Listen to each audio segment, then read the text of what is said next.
Hola, buenos días. Am, Gracias, buenos días, gracias por compartir este espacio con nosotros.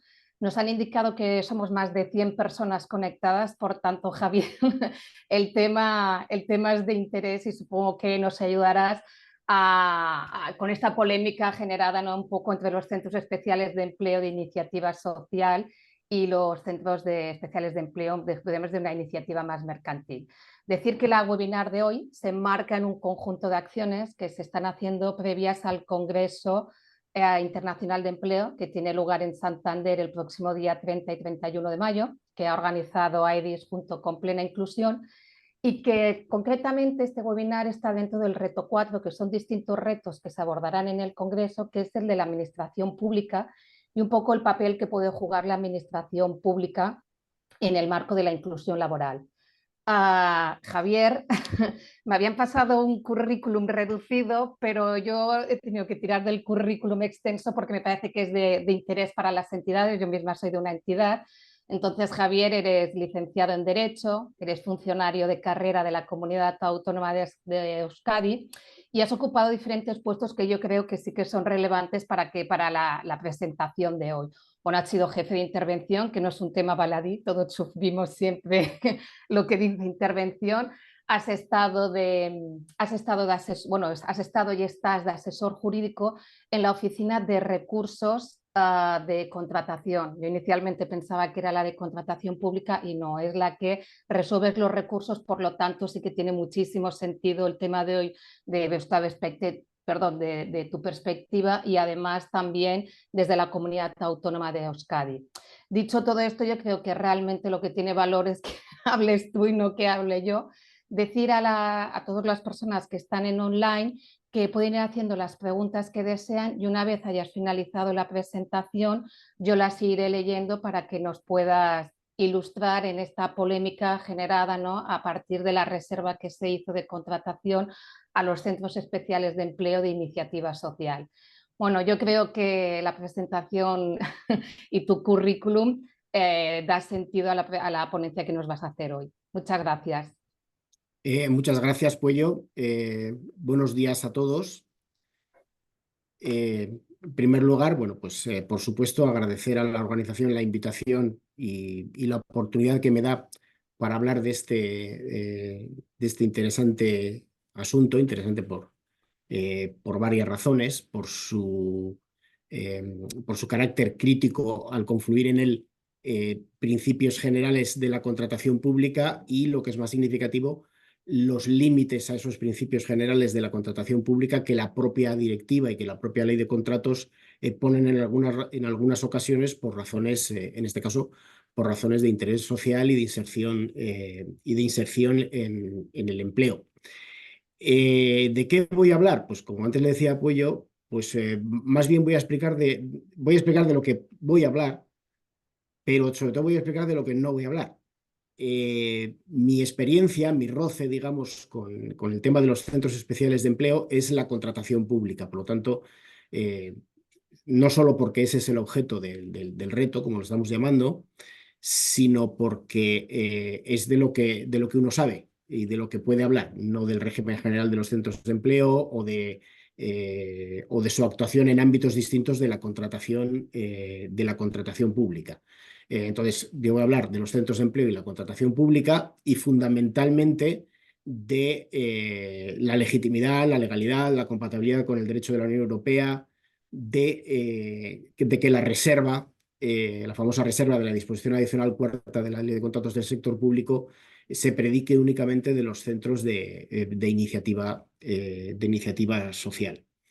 En segundo lugar, por aquello de la comodidad y como decimos en el gremio de la contratación pública, por razones de arraigo territorial, voy a citar sobre todo, o voy a hablar especialmente de cómo ha plasmado el órgano administrativo de recursos contractuales en sucesivas resoluciones y recursos especiales, resolviendo recursos especiales planteados con esta cuestión de la reserva como núcleo principal.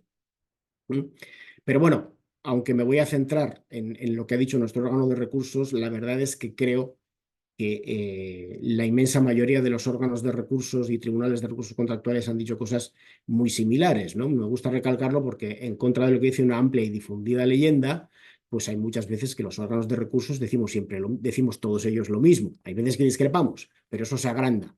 Pero cuando decimos todos lo mismo, nadie nos lo recuerda. Bueno, pues en esto yo creo que la opinión de los órganos de recursos ha sido muy similar. Y luego, yo creo que la opinión la experiencia en este tema del órgano administrativo de recursos de Euskadi es particularmente interesante porque en esta guerra, entre comillas, estamos en primera línea.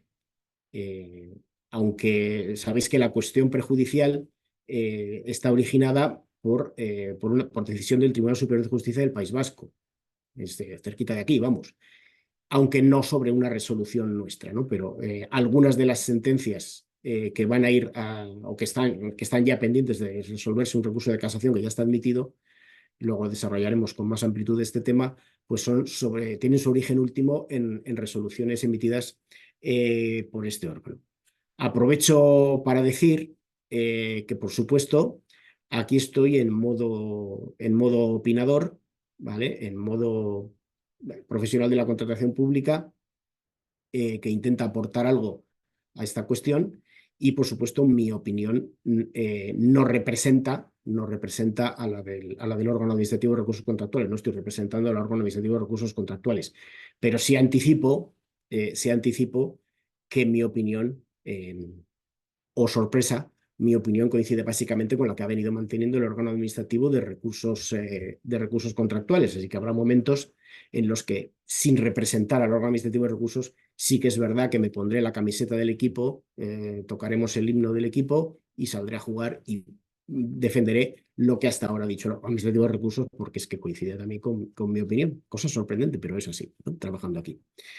Bien, ¿cómo va este tema? Vamos a ver, ¿dónde estaba lo del compartir? Bien, tengo aquí una pequeña presentación que me gustaría... vamos a ver, eso es. Una pequeña presentación, pero bueno, que la podemos usar para tener algo a la vista. Pero, como yo suelo decir, tened en cuenta que esto del PowerPoint y esto de la presentación no es fuente de derecho. Se ve la presentación, ¿verdad? Sí. No es fuente de derecho. Simplemente es un instrumento para apoyarnos, ¿no? Bien, como dice la Biblia, como dice el Génesis, en el principio era la Directiva 2014/24.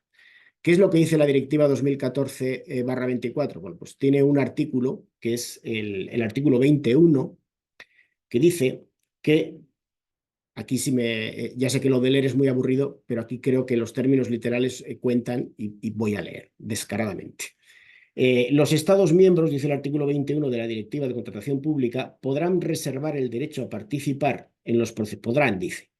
Podrán reservar el derecho a participar en los procedimientos de contratación a talleres protegidos y operadores económicos cuyo objetivo principal sea la integración social y profesional de personas discapacitadas o desfavorecidas, o prever la ejecución de los contratos en el contexto de programas de empleo protegido, a condición de que al menos el 30% de los empleados de los talleres, los operadores económicos o los programas sean trabajadores discapacitados o desfavorecidos.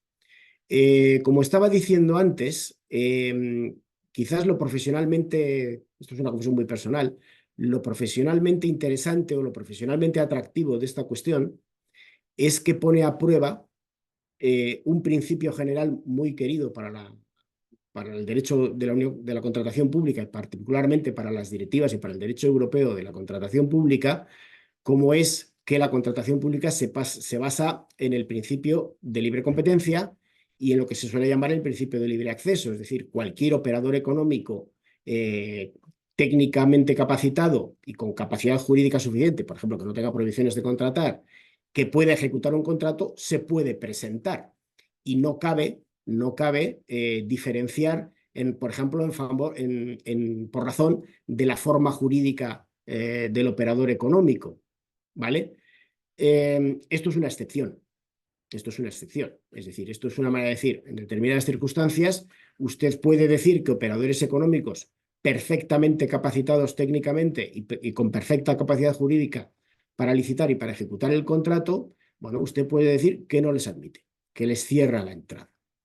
Bien, ¿esto por qué es? Bien, pues hay una pista, yo diría que más que una pista, en el considerando 36 de la directiva. Sabéis que los considerandos de las directivas se suele hacer una cierta analogía con las exposiciones de motivos de las leyes nacionales o de las normas nacionales, pero sin entrar en el debate o la discusión de si los considerandos son derecho positivo o no son derecho positivo, yo ahí tengo una opinión de realismo jurídico, es decir, me parece que son más que las exposiciones de motivo española, y de hecho es curioso cómo el Tribunal de Justicia de la Unión Europea, cuando habla del derecho de la Unión Europea aplicable, a veces cita los considerandos, ¿no?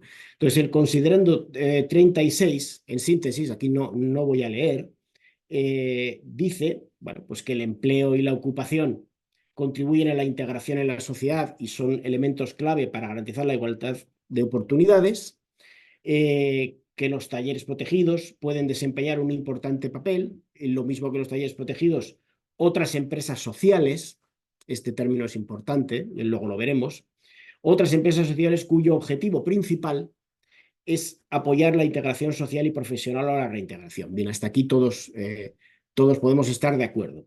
Pero lo que más nos interesa a los efectos de la exposición y del tema es que estas entidades, en condiciones normales de competencia, pueden tener problemas para obtener contratos. Entonces, por lo tanto, disponemos que los Estados miembros puedan implantar en sus ordenamientos jurídicos la reserva de contratos de la que estamos hablando. Aunque parezca muy obvio, me interesa recalcar esto porque parece que se olvida, y a mi juicio es muy básico. La reserva de contratos del artículo 21 es una excepción al principio de libre competencia. Es así, es una excepción al principio de libre competencia. Para mí esto tiene cierta importancia a lo largo del debate sobre la adecuación a la directiva, porque parte de los argumentos que se dan en contra de la disposición adicional cuarta es que va contra la libre competencia por discriminar a ciertos tipos de centros especiales de empleo. Ya, pero partiendo de la base de que la propia disposición y la propia directiva ya es de por sí discriminatoria no en el mal sentido de la palabra, sino que hace una diferenciación, una excepción al principio de libre competencia, ese argumento no me parece ciertamente el más consistente de ello, ¿no? Lo que ha dicho alguna vez, por ejemplo, el órgano de recursos, cuando se decía, es que esto va contra la libre competencia. No, es evidente que va contra la libre competencia, pero es que la directiva lo ha querido así.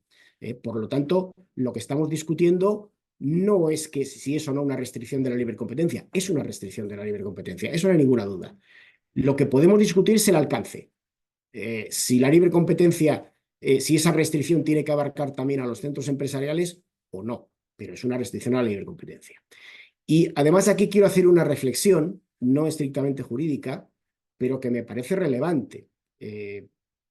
La libre competencia es muy importante, es una de las bases de la contratación pública y, de hecho, es una de las bases de una economía mínimamente moderna y mínimamente ordenada. Es un principio muy importante, pero el hecho de que sea un principio muy importante no significa que sea un principio sagrado. Puede ceder ante otros principios o ante otros valores. Evidentemente, esa cesión no tiene que ser en favor de privilegios o de barreras de entrada de operadores que ya están instalados en el mercado, sino tiene que ser ante un valor de suficiente peso, ¿no? En este caso, es una excepción por razones de interés social. Se puede discutir si es una excepción adecuada o si el legislador ha acertado o no ha acertado, pero lo que no se puede dudar es de que lo ha hecho. Podemos discutir con el alcance. Y esto, y es aquí la reflexión no estrictamente jurídica que quería hacer, tenemos que tener claro que esta reserva es un sacrificio contrario a la libre competencia y, por lo tanto, en algún sentido, contrario al interés de la propia administración, que lo que quiere es tener la máxima concurrencia posible. Es decir, que la concurrencia quede reducida en estos procedimientos de adjudicación es perjudicial para la administración. Es así. Yo creo que no tenemos que tener empacho en decirlo. Otra cosa es si ese perjuicio está compensado por otros beneficios que se consiguen. Bien, que seguramente sí, no lo discuto.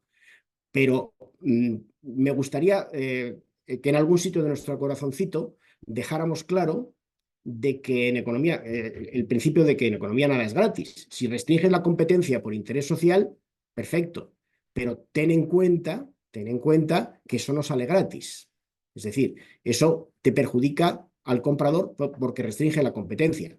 Ojo, ojo, el perjuicio no viene dado porque los centros especiales de empleo de iniciativa social vayan a ejecutar peor el contrato o lo vayan a ejecutar más caro. No, no, no, no va por ahí. Por supuesto que lo pueden ejecutar igual de bien que cualquier otro operador económico. Pero el perjuicio viene dado porque al haber menos ofertas, al haber menos concurrencia, puedes obtener ofertas, es más difícil o más improbable que obtengas ofertas con buena relación calidad-precio. ¿Que ese sacrificio es adecuado, es proporcionado, es correcto y vale la pena? Bien, pero que sepamos que existe. Sin más, lo dejo apuntado. Bien, a partir de ahí, bueno, ¿qué pasó? Bueno, pues que el artículo 21 está traspuesto o está desarrollado. Perdón, voy a intentar pasar. Vale. Está desarrollado por, no sé si se nota el cambio de página, ¿alguien me lo podría decir? Sí, ¿no? Creo que sí.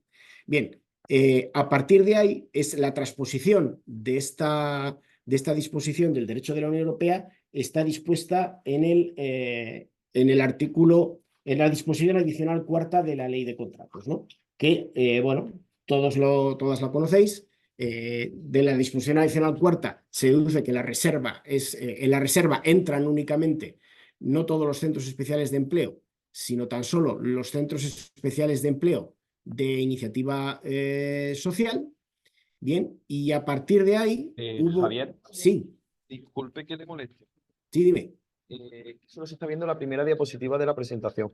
Ya, vamos a ver, vamos a ver. ¿Y por qué no consigo pasar la segunda? ¿Ha compartido usted lo que es la o sea, lo que es la pantalla de la presentación? Sí, Lo voy a sí, está compartido, ¿no? Vamos a ver, perdona, ¿eh?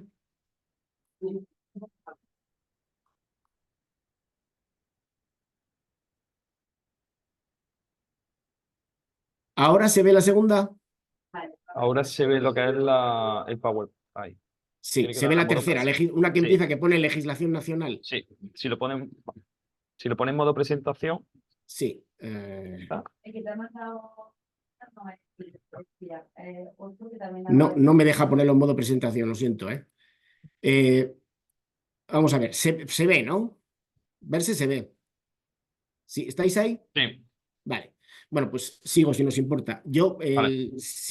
quede claro que los problemas técnicos, si los hay, son atribuibles a mí, porque la organización ha tenido la amabilidad de hacer ensayos, hacer esfuerzos, pero claro, uno ya va teniendo una edad y como dicen mis hijos, uno es un boomer y algunas de esas cosas le vienen anchas. Pero bueno, sugiero a la organización que ponga a disposición, si no se ve bien, que ponga a disposición la presentación. Bueno, pues como decíamos, solo a los centros de empleo de iniciativa social, que están caracterizados, uno, por la participación directa o indirecta de entidades sin ánimo de lucro, tanto sean públicas como privadas, y dos, por la peculiaridad de la obligación de reinversión de los beneficios, ¿no? Entonces, a partir de ahí hubo una oleada de recursos o bien contra contratos que ejecutando correctamente la disposición adicional cuarta planteaban la reserva únicamente para los centros de iniciativa social, o bien recursos contra los acuerdos que las distintas administraciones iban tomando para determinar el ámbito y el porcentaje de la reserva. Tengo que decir que estos recursos eran, como diría yo, eran muy sinceros. Es decir, yo ya sé que usted, órgano administrativo de recursos, tiene que aplicar la ley y que la ley dice lo que dice. Pero es que lo que yo pienso y lo que quiero convencerle es que esa ley va contra el derecho de la Unión Europea y entonces una de dos, o usted desplaza la aplicación de la norma nacional en beneficio de la aplicación de la norma europea, o si tiene muchas dudas, plantee usted una cuestión prejudicial. Breve inciso para decir que, aunque los órganos de recursos contractuales no son órganos judiciales, cosa que es bastante evidente y bastante obvia, lo cierto es que los órganos de recursos contractuales, por lo menos el de Cataluña y el de Euskadi, que son los que lo han hecho, sí tienen la condición de órgano jurisdiccional a los efectos del Tratado de Funcionamiento de la Unión Europea. Entonces pueden plantear cuestiones, de hecho ambos lo han hecho, pueden plantear cuestiones prejudiciales ante el Tribunal de Justicia de la Unión Europea, porque son jurisdiccionales, pero no judiciales, ¿vale? Entonces, plantee usted la cuestión. Sabéis que la cuestión perjudicial es, en síntesis, la posibilidad que tienen los órganos jurisdiccionales nacionales de preguntarle al Tribunal de Justicia, al Tribunal de Luxemburgo, sobre el alcance de una norma de derecho de la Unión Europea cuyo sentido, cuyo conocimiento del sentido es necesario para que ese órgano jurisdiccional nacional decida sobre un pleito que tiene pendiente. Es decir, no es una cuestión hipotética, es sobre un pleito que tiene. No es preguntar por preguntar. Bien, los órganos de recursos contractuales, ninguno de ellos aceptó el planteamiento del recurso, perdón, el planteamiento de la cuestión prejudicial. Y todos ellos consideraron que la transposición que había hecho el legislador español era correcta. Si no fue la primera, una de las primeras resoluciones sobre este tema, esto creo que no la tenéis en la transparencia, pero bueno, si la queréis apuntar por algún lado, fue la resolución 100/2018 del órgano administrativo de recursos contractuales, que en síntesis dijo lo siguiente en respuesta, ¿no?, a la petición de la cuestión perjudicial y al reproche a la ley de contratos de ser contraria al derecho de la Unión Europea. Pues dijo, uno, que no era una norma con efecto directo.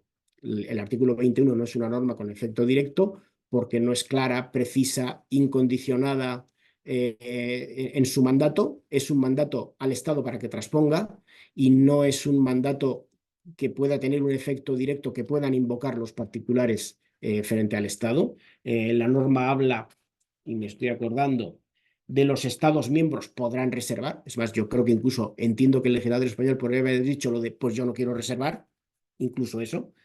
Y además no es lo suficientemente claro y contundente como para invocar el famoso efecto directo, ¿no?, que se puede plantear ante una mala transposición o ante una ausencia de transposición. No hay efecto directo. Eso es lo primero que dijo el OARC. La segunda cuestión es que entendió que la transposición era correcta. Y los argumentos, y aquí ya entramos en la historia y el íter del debate sobre el ajuste de esta norma, de la disposición adicional cuarta de la directiva, lo que dijo es que la transposición era correcta. Habló de que, bueno, el considerando de la directiva habla de empresas sociales. Nos basábamos en algún documento no vinculante, pero bueno, lo que se llama soft law, algún documento de la Comisión Europea intentando aclarar o definir este término de empresa social, unificando las tradiciones jurídicas de todos los Estados miembros. Ahora mismo no hay una definición general de lo que es empresa social, como sí la hay de lo que es contrato, por ejemplo, a efectos de las directivas. Y hay una frase que sí la quiero decir literal, me la tengo que apuntada, ¿no? Estamos hablando de entidades en que el objetivo social de interés común es la razón de ser de la acción comercial. Es decir, es economía, pero es social, y eso lo define como que tiene un objetivo social común y eso justifica la acción comercial, no al revés, ¿vale? Entonces, estos documentos hablaban, hacían una tentativa de definición de economía social común a los Estados miembros y planteaban ya dos aspectos que son muy similares a los que ha planteado el legislador español. Uno, la reinversión de los beneficios, o si queréis en sentido negativo, el no reparto de dividendos, no es lo mismo beneficio que dividendo. Y segundo, los criterios basados en criterios, de gestión democráticos, no de posesión del capital social o similares. Y terminaba diciendo, un poco en la línea que he anticipado antes, diciendo que no había discriminación. Es decir, no hay más discriminación de la que el propio artículo 21 ya hace. Es una discriminación positiva y es una excepción al principio de libre competencia. Bien. El tema más o menos se resolvió de manera similar por todos los órganos de recursos. La cuestión llegó al Tribunal Superior de Justicia del País Vasco, no en virtud de un recurso contra una resolución nuestra, llegó en virtud de un recurso contra ya lo diré, de un recurso contra el acuerdo de reserva de contratos de la Diputación Foral de Guipúzcoa. Y entonces, bien, dicho sea coloquialmente, el Tribunal Superior de Justicia del País Vasco compró la tesis de la cuestión prejudicial y hizo una pregunta del siguiente tenor. Aquí también la literalidad de la pregunta que hizo el TSJ yo creo que es importante, porque explica mucho de cómo hemos llegado a lo que estamos ahora, a la situación en la que ahora mismo estamos.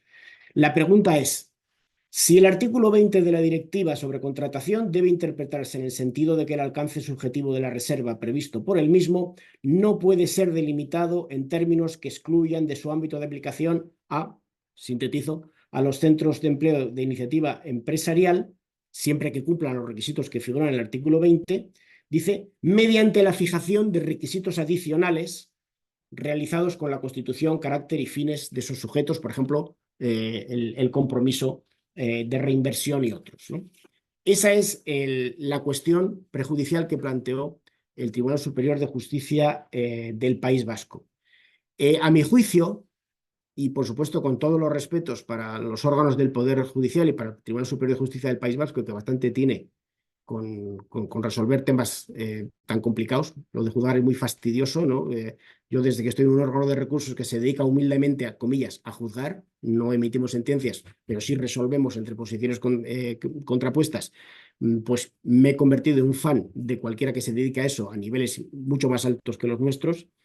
Pero dicho sea con todos los respetos, yo creo que la pregunta técnicamente se podía haber hecho de otra manera o se debió haber hecho de otra manera. Dicho sea esto, también es verdad que si la cuestión yo creo que tiene algún problema técnico, también tengo que decir que también tiene algún problema técnico y más gordo la respuesta que ha dado el TJUE. Voy a explicar por qué me parece que tiene problemas técnicos tanto uno como la otra, pero voy a empezar por el final y voy a empezar por el spoiler. ¿Cuál es la demostración de que tiene problemas técnicos? Que seguimos discutiendo del tema. Es decir, antes le comentaba a Puello que cuando el Tribunal de Justicia de la Unión Europea resuelve una cuestión prejudicial es para zanjar el tema y no discutirse más del asunto, ¿no? Como se decía en derecho canónico, cuando yo era pequeño y estudiaba derecho canónico, Roma locuta, causa finita. O sea, ya ha hablado la Santa Rota de Roma, que en la última instancia se acabó el tema. Bueno, pues aquí no. Aquí ya veremos que el Tribunal de Justicia de la Unión Europea ha dejado en el aire la cuestión, en parte por su propia voluntad y en parte por el planteamiento de la pregunta, y todavía el tema sigue sin estar claro y lo va a tener que resolver el Supremo, que ya veremos si lo resuelve. ¿Por qué digo que hay problemas técnicos? Porque lo que pregunta como antes decía, la cuestión prejudicial tiene que estar ceñida al caso que tú resuelves, ¿vale? No es una pregunta abstracta, oye, TJUE, ¿qué opinas, yo qué sé, del criterio de adjudicación basado en no sé qué? ¿O qué opinas de los poderes adjudicadores en general? ¿A ti qué te parece? No, no. Es necesario para resolver el pleito. La pregunta no puede ser hipotética, es una de las causas de inadmisión de una cuestión. La pregunta tiene que ser hipotética, tiene que ser necesaria para resolver el pleito, ¿vale? Entonces, el pleito que tenía el Tribunal Superior de Justicia del País Vasco era sobre un acto concreto, que es el acuerdo de reserva. Y la pregunta que hace el tribunal es sobre la validez de la ley frente al derecho de la Unión Europea. Normalmente las preguntas se hacen diciendo, oiga, el tenor más o menos literal de las preguntas suelen ser, oiga, ¿se opone la directiva, en concreto su artículo 21, a una legislación nacional que hace esto? Esa es la pregunta directa, ¿no? Dice, o bien, si la quieres formular de otra manera, decir, oiga, ¿los centros especiales de iniciativa empresarial según el 21 tienen que ser admitidos, diga lo que diga la legislación nacional? Para mí, por ahí tenía que haber ido la pregunta. La pregunta, ¿cuál ha sido? ¿Puede el legislador poner requisitos adicionales al artículo 21? Es más, yo durante un momento sospeché que el Tribunal de Justicia podía llegar a decir que la pregunta era hipotética. porque la pregunta no es sobre el caso concreto, es sobre la validez de la ley. Y el Tribunal Superior de Justicia del País Vasco no está dirimiendo, o sea, el objeto del pleito no es la ley, no sé si me explico.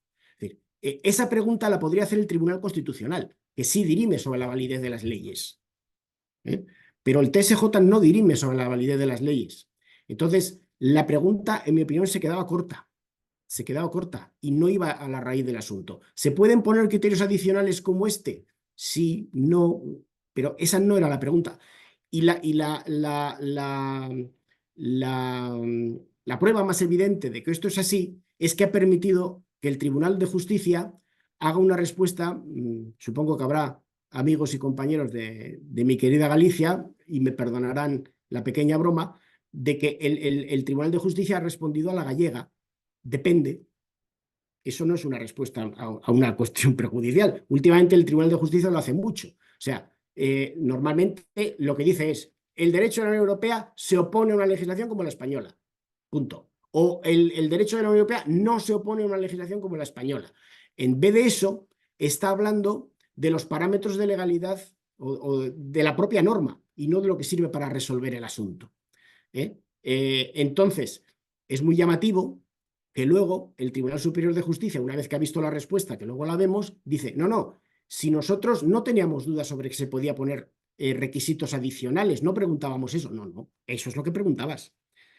Entonces, yo creo que ese tema, ese planteamiento de la cuestión, es lo que hace que el tema no esté cerrado, cosa que es absolutamente anómala una vez que ha sido a Luxemburgo. Bien, la cuestión se planteó y como estábamos diciendo, ya lo diré, como estábamos diciendo,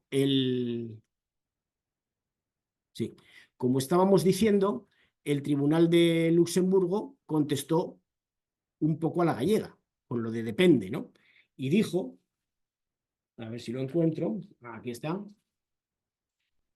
dijo que el artículo 21 no se opone a que se pongan requisitos adicionales a los enunciados en dicha disposición, excluyendo así determinadas entidades que cumplen literalmente lo del artículo 21, siempre que dicho Estado miembro respete los principios de igualdad de trato y de proporcionalidad. Es decir, está diciendo siempre que la ley esté bien, pero la ley no es disponible por el TSJ.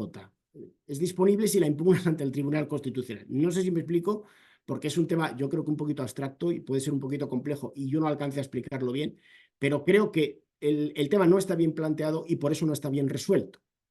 Para mí, el tema clave no es el de los requisitos adicionales. En mi opinión, lo que está poniendo el legislador español no son requisitos adicionales. Está concretando un término de la directiva y lo está concretando con pleno derecho, porque para eso están las directivas, para incorporarlas y concretarlas. Fijaos que el artículo 21 dice: operadores económicos cuyo objetivo principal sea la integración social. No está poniendo un requisito adicional, está concretando cuándo se puede considerar que el objetivo principal es la integración social. Y he dicho, pues yo lo voy a concretar hablando de la falta de lucro y hablando de la obligación de reinversión. No está poniendo un requisito adicional, está concretando lo que entiende por objetivo principal. Y en mi opinión lo ha hecho, bueno, es verdad que no es la única transposición posible, pero yo creo que es la correcta. ¿Vale?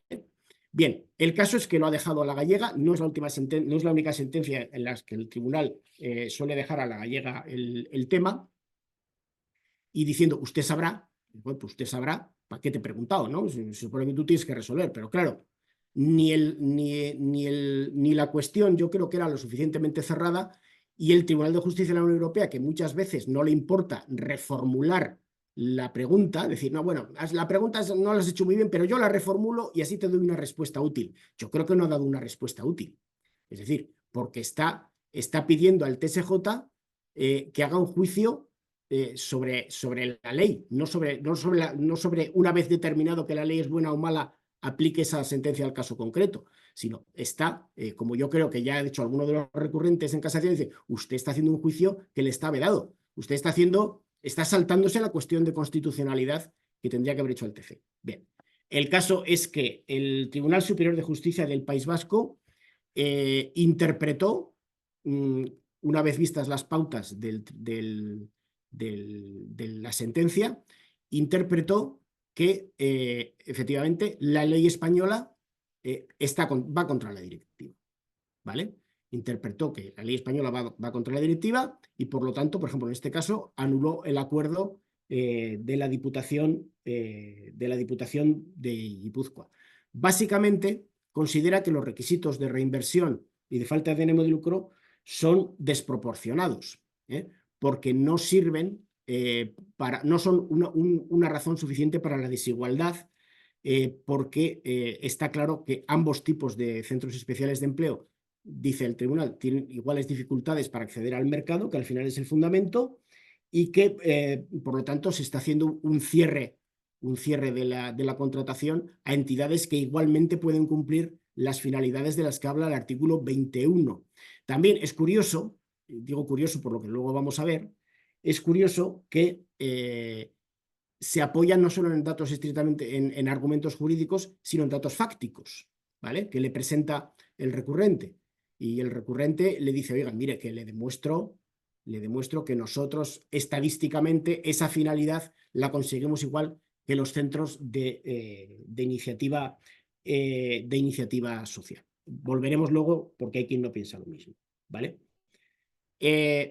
Para mí, evidentemente es cierto que la sentencia lo dejaba abierto, lo dejaba al arbitrio del proponente o a la discrecionalidad del órgano que ha planteado la cuestión, que era el TSJ, pero yo creo que, como se suele hacer en los chistes, el Tribunal de Justicia de la Unión Europea decía, tú verás, guiño, guiño, tú verás, guiño, guiño.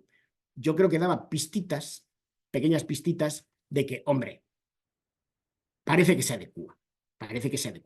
Lo insinuaba, es mi lectura y mi interpretación de la sentencia por la insistencia que decía en que, bueno, que en principio los criterios de reinversión y falta de lucro parecían aceptables, insistía mucho en la defensa que hizo el Gobierno de España de la disposición adicional durante el pleito, pero bueno, pues el TSJ, que al final es el dueño de su sentencia y además, esto hay que reconocérselo, es el dueño de la cuestión perjudicial, lo interpretó de esa manera. A partir de ahí, ¿qué ha pasado?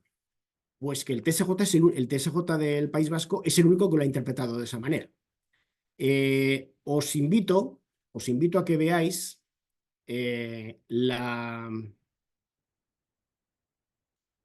resolución. He optado, en vez de poner todas las sentencias y resoluciones que ha ido habiendo sobre ido habiendo suena fatal, ¿no? Que se han ido dictando sobre esta cuestión, es decir, una vez ya, cuando se reproducían pleitos entre los órganos de recursos y luego ante los tribunales superiores de justicia, con base, o a veces directamente ante los TSJs, con base en la sentencia del Tribunal de la Unión Europea, bueno, pues para no deciros todo lo que se ha dictado, os invito a leer la resolución 12/23 del órgano administrativo de recursos contractuales, que aparte de expresar la opinión del órgano de recursos, de la que luego voy a hablar, hace un extenso resumen de lo que han dicho los tribunales superiores de justicia y lo que ha dicho el Tribunal Supremo, no en la sala de lo contencioso administrativo, que es la que va a resolver, lógicamente, los recursos de casación a los que antes hacía referencia, sino la sala de lo social del Tribunal Supremo, que incidentalmente ha tratado, no es su cuestión, evidentemente, incidentalmente ha tratado de este tema. Las tenéis ahí todas, son del Tribunal de Castilla y León, del Tribunal de Madrid y del Tribunal de Cataluña, si no recuerdo mal. Bien, todos ellos consideran que a la vista de la sentencia hay que reafirmar la correcta transposición hay que reafirmar que la ley de contratos transpone correctamente el artículo 21 de la directiva. ¿Por qué hicimos este resumen? Pues porque era un poco como la Declaración de Independencia de Estados Unidos. Tranquilos, no es que me he drogado, vine a cuento. La Declaración de Independencia de Estados Unidos era explicar al mundo por qué nos rebelamos contra Inglaterra.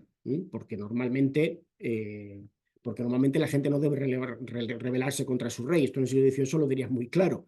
Y da una explicación. Dice, hombre, lo hemos intentado, no nos han hecho caso, nos hacen pagar impuestos, pero no nos dejan votar, entonces we the people, tal. Aquí el órgano de recursos contractuales iba a decir lo contrario de lo que ha dicho el Tribunal Superior de Justicia del País Vasco y lo mismo que han dicho los demás TSJs. Entonces necesitábamos alguna justificación, ¿no?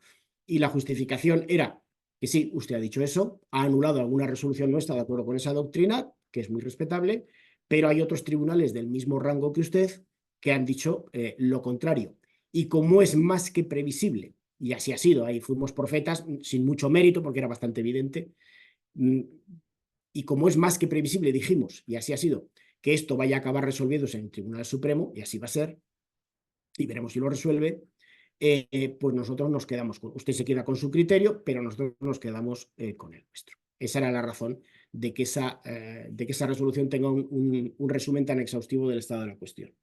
Bien, ¿qué es lo que han dicho en general los tribunales de justicia? Pues han hecho un juicio de constitucionalidad.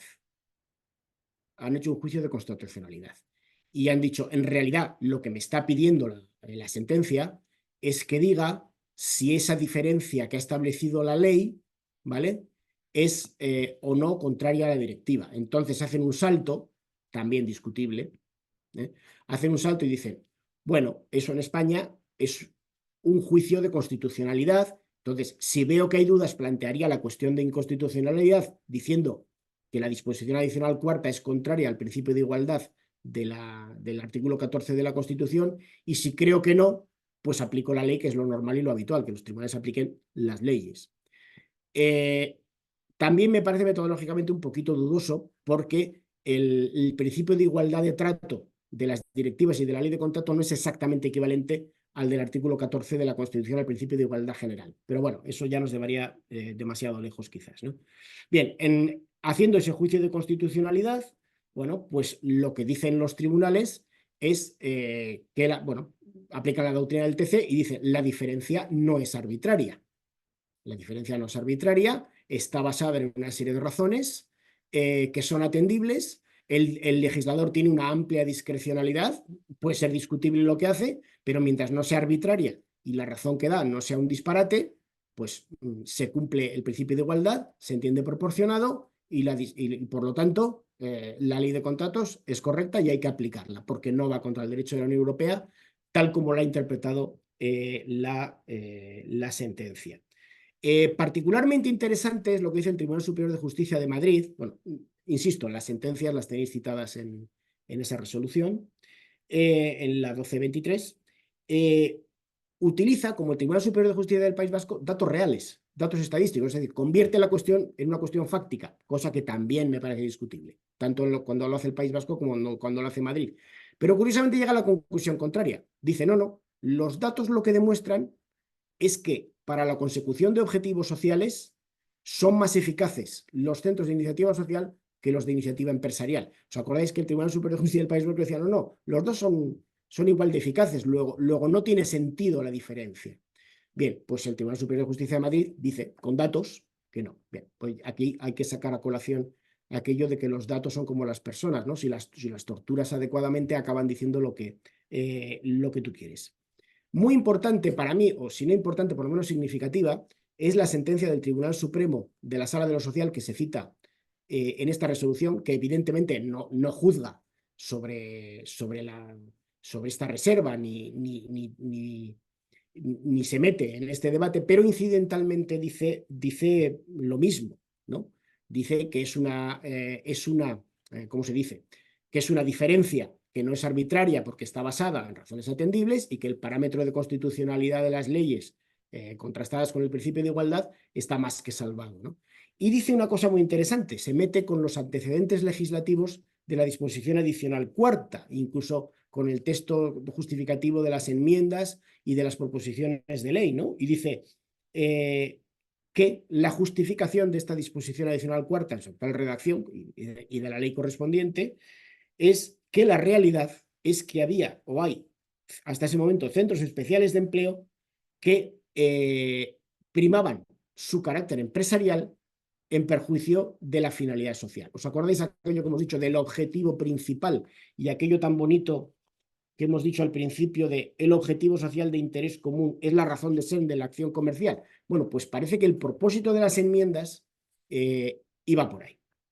Bien, además, el órgano administrativo de recursos, bueno, para justificar su, entre comillas, rebelión ante la doctrina del TSJ, pues lo que hizo fue decir que, de alguna manera, la sentencia lo que hacía es reafirmar los argumentos que anteriormente había dado. Entonces, dio un vuelco más de tuerca y dijo que, bueno, pues que estamos hablando de que se cumplen los principios de igualdad de trato y proporcionalidad que la sección que la sentencia del Tribunal de Justicia de la Unión Europea quería que se baremaran, ¿no?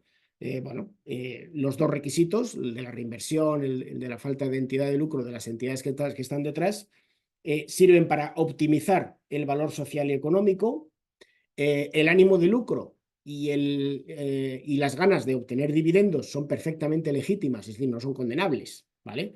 Y son perfectamente entendibles en una dinámica de mercado, pero pueden perjudicar la posición en el mercado de los centros de iniciativa social, que son los que con más radicalidad cumplen la finalidad social, ¿vale? Entonces, hay proporcionalidad porque, en definitiva, dijo nuestro órgano de recursos que las especificaciones del objetivo principal que ha hecho el legislador lo que hacen es primar lo que es mejor para la iniciativa social, o sea, para la finalidad social, es decir, la falta de obtención de beneficios y la falta de lucro, lo cual no es muy feliz para actuar libremente en el mercado, ¿vale? Dice, eso te lo primo, eso es lo que quiero que hagas. Entonces, como sé que eso te perjudica en el mercado, te compenso reduciendo la reserva a las entidades que son como tú.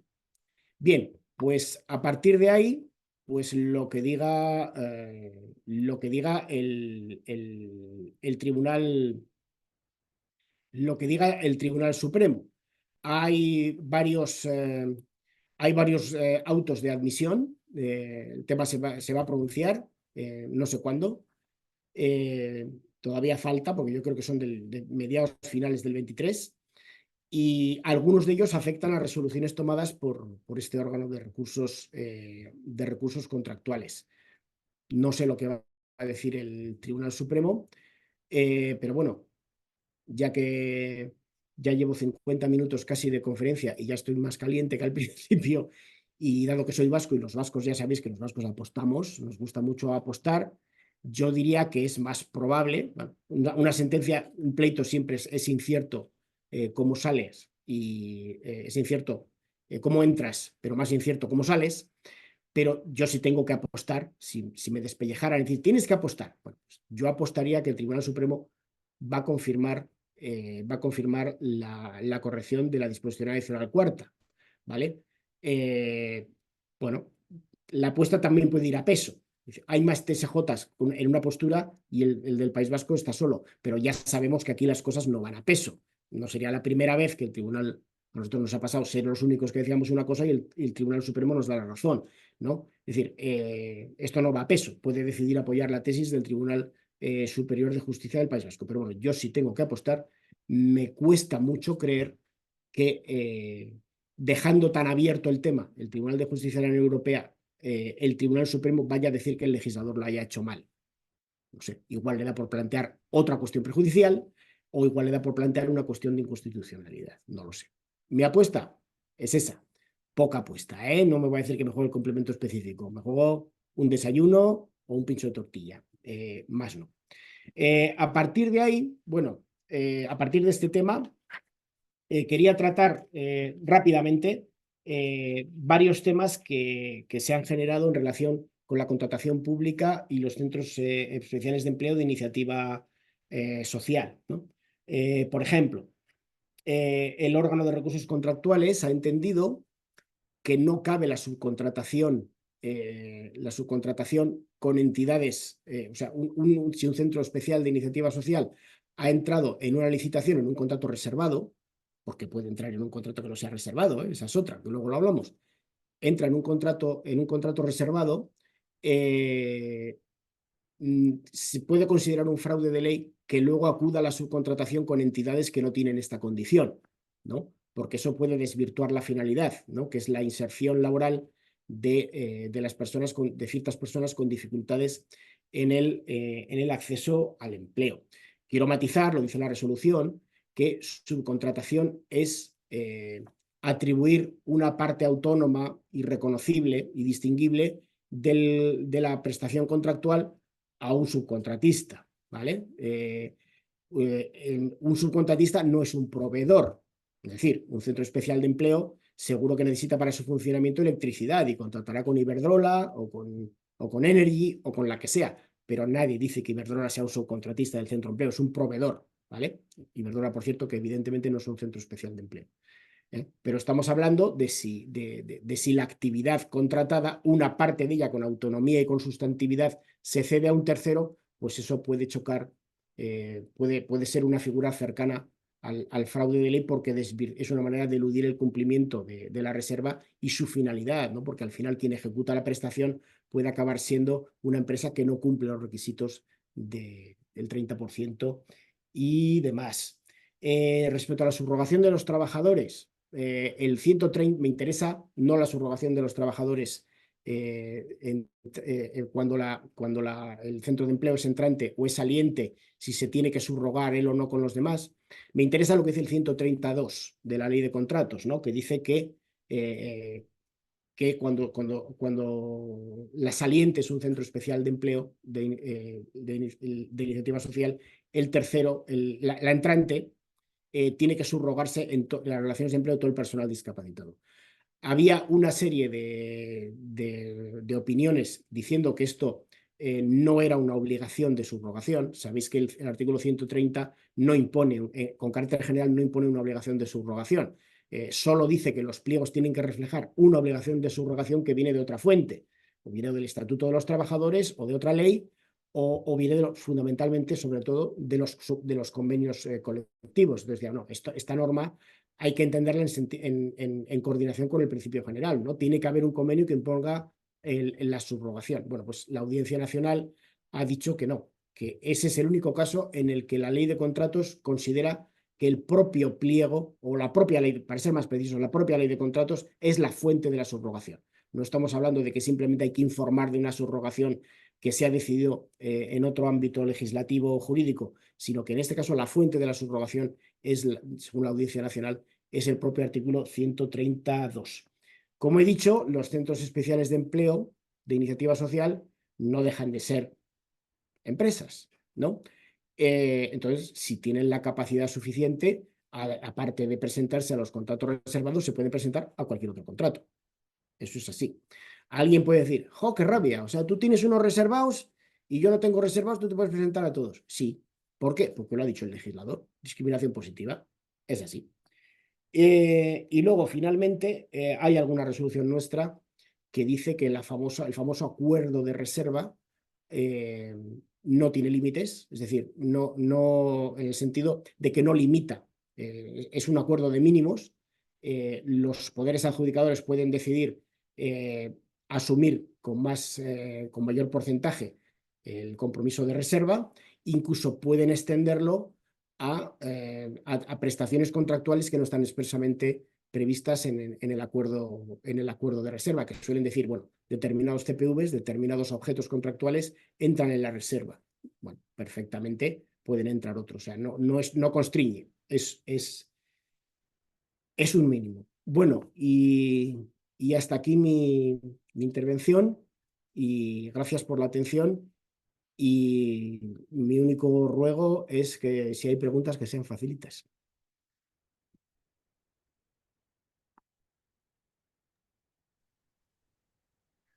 Gracias, Javier. El tema es complejo, ¿eh? O sea, el tema es complejo y la verdad es que, bueno, es lo que dices tú, ¿no? Pues la diferencia entre las manifestaciones de los diferentes tribunales de justicia de otras comunidades autónomas respecto al del País Vasco, ¿no? Y que no es tanto respecto a la excepción, sino al alcance. No tenemos preguntas, simplemente una persona lo que nos ha hecho, bueno, pues he visto que tú dentro de unas diapositivas habías como hecho el resumen, ¿no?, a diferentes autos que habían tenido los tribunales superiores de justicia, y alguien nos ha hecho una referencia al que tuvo el Tribunal Superior de Justicia de Castilla y León, que resolvió favorablemente un contencioso que había en el año 2018 que interpuso CONACE, y que era por la reserva de un contrato de lavandería, y que se desestimó esgrimiendo, que, entre otros argumentos, que el órgano de contratación ha plasmado una limitación introducida por la ley de contratos, ¿no?, que es, bueno, es más o menos lo que venías a decir tú Sí. respecto a lo Yo que... creo recordar esa sentencia. Fíjate, quiero recordar que la manejamos cuando hicimos la resolución nuestra, que es un poco ómnibus, que resume todas, y no la metimos porque era anterior a la sentencia del Tribunal de Justicia de la Unión Europea. Es decir, lo que queríamos Esta es trasladar del era... 2018. Eso es. Lo que queríamos trasladar es cómo habían recepcionado los órganos judiciales españoles la solución que había dado el Tribunal de Luxemburgo. Sí, bueno, pues nos ha hecho una referencia que es verdad que la ha hecho antes de que tú hubieras hecho un poco el resumen, ¿no? Un poco para concluir, pues lo que decías, es un tema que ha sido polémico desde el principio, que ha quedado abierto, que vamos a tener que ver cómo se acaba de resolver, y luego el tema, pues tanto los que has hecho, ¿no?, el de subcontratación, el de subrogación y el del acuerdo de límites. Ahora un poco, no había unas preguntas, pero tocando, perdona, que ahora acaba de entrar una. ¿Qué tiene que hacer un centro especial de empleo de iniciativa empresarial para convertirse en centro especial de empleo de iniciativa social? Bueno, te dejo la respuesta, más allá de que la ley te indica los requisitos que tiene que cumplir. Sí. Bueno, iba a contestar estilo Tribunal de Luxemburgo o estilo funcionario de los chistes de Forges. Eso no es de mi negociado. Quiero decir que no es un tema estrictamente de contratación. Algo voy a decir, ¿eh? No es un tema estrictamente de contratación pública. Es un tema de la legislación sustantiva de estos centros, ¿no? Pues, ¿qué tiene que hacer para convertirse? Pues convertirse. Es decir, hay dos requisitos.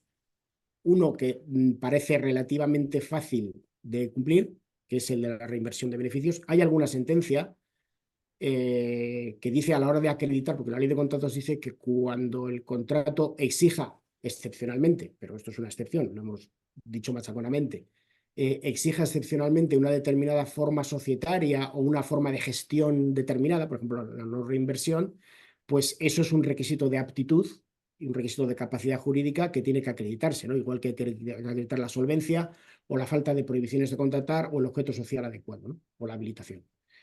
El tema de la reinversión, hay alguna sentencia, no la he citado, está a punto de meterla. Lo que pasa es que he encontrado un artículo que la cita, pero no he conseguido encontrar la sentencia. Yo creo que está citada por error.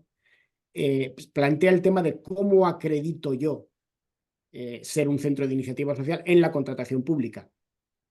Digo, insisto, en la contratación pública, porque sé que las comunidades autónomas, que son las que muchas de ellas las que gestionan este tema, tienen dificultades para registrar o sea, para registrarlas y para detectar las diferencias, ¿no? Pero bueno, es un tema que tampoco conozco en profundidad. Era la acreditación del tema de la reinversión, y resulta que los estatutos sociales no decían que había obligación de reinversión. Decía que había obligación de reinversión en centros especiales de empleo, pero no en centros especiales de empleo de iniciativa social. Entonces, los estatutos no lo decían. Y el licitador presentó una declaración responsable de palabrita del Niño Jesús, así son las declaraciones responsables: voy a reinvertir así. Y decían, no, eso no me vale. O sea, estos son o los estatutos sociales o, como mucho, un acuerdo societario del órgano competente para ello, la Junta General o quien sea, ¿vale? No me vale la declaración responsable. Entonces, yo puedo contestar a eso en el ámbito de la contratación pública. Usted tiene que acreditarlo, independientemente de cómo esté registrado o de lo que le consideren las autoridades laborales, tiene que acreditar los dos requisitos como un requisito de capacidad. Y concretamente el de la reinversión, el otro es más material, más estructural, la de estar promovido por entidades de cierto tipo. Luego o se tiene o no se tiene, me parece más fácil. El de la reinversión parece claro, yo estoy de acuerdo con esta sentencia, que insisto, no consigo encontrar, pero la he visto en un artículo Si queréis, luego pasamos o puedo hablar ya del material que se queda disponible. Tiene que ser o porque lo dicen los estatutos sociales, en este caso no lo decían, o lo decían solo para centros de empleo en general y no para los de iniciativa social, o como mucho un acuerdo de un órgano societario, pero no valdría una declaración responsable. Sí, bueno, te iba a hacer un pequeño comentario, ¿no? Que es verdad que en algunas comunidades autónomas, por ejemplo en Baleares, disponemos de un registro específico de centros especiales de empleo de iniciativa social que está dentro, una parte dentro de los centros especiales de empleo del registro general, y entonces cuando un centro especial de empleo se tiene que presentar, pues presenta su certificado, o si no, desde el órgano de contratación pueden consultar a la Dirección General de Trabajo, pero cuando esto se traslada a ayuntamientos pequeños o a determinadas instituciones que el tamaño es más pequeño, sí que genera dificultad de ellos de interpretar si ese centro especial de empleo es o no es de iniciativa social. Pero bueno, esto es un tema ya de lo que sería para poder presentarte a una licitación. Bueno, veo que ahora no habían entrado más preguntas y decir que bueno, que como es un tema Ya no vale. no, que es un tema que como ha quedado abierto, sí que es cierto que vamos a tener que hacer una segunda parte, ¿no? Pues cuando veamos el Tribunal Supremo, cuál es su parecer, si la balanza se inclina hacia la mayoría de tribunales superiores de justicia o se inclina hacia esta más que ha sido el País Vasco, y ya finalmente que se pueda cerrar, bueno, que se pueda cerrar esta cuestión, que es verdad que es polémica y que lleva abierto desde, bueno, pues desde que se publicó, y ver cuál es el resultado final.